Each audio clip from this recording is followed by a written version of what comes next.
tribunes, elle a l'œil partout.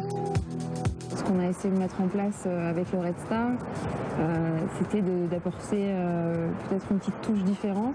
Sa touche à elle, ce sont ses joueurs internationaux, des Portugais, pour qui Sonia Swede a décroché des contrats.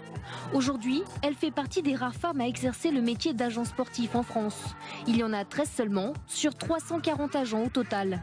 Un métier hors norme, auquel elle n'était pas vraiment destinée. Après un titre de Miss Auvergne en 2003, cette ancienne volleyeuse décide de suivre les conseils de son père, préparateur physique. Je lui avais dit, le sport me manque, je me suis un peu trop éloignée de la base et de ma passion, j'aimerais bien revenir mais je ne savais pas trop comment. Puis en échangeant, en discutant avec lui, il y a eu cette opportunité, pourquoi pas passer la licence d'agent dans le football. En 6 ans, elle multiplie alors les gros coups.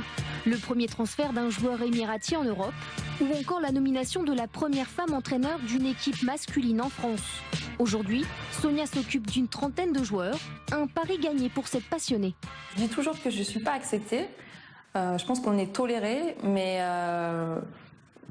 bon, il y a beaucoup quand même de directeurs sportifs et de présidents qui apprécient notre travail et qui nous font confiance. Sonia veut aussi promouvoir tous les sports au féminin avec son association.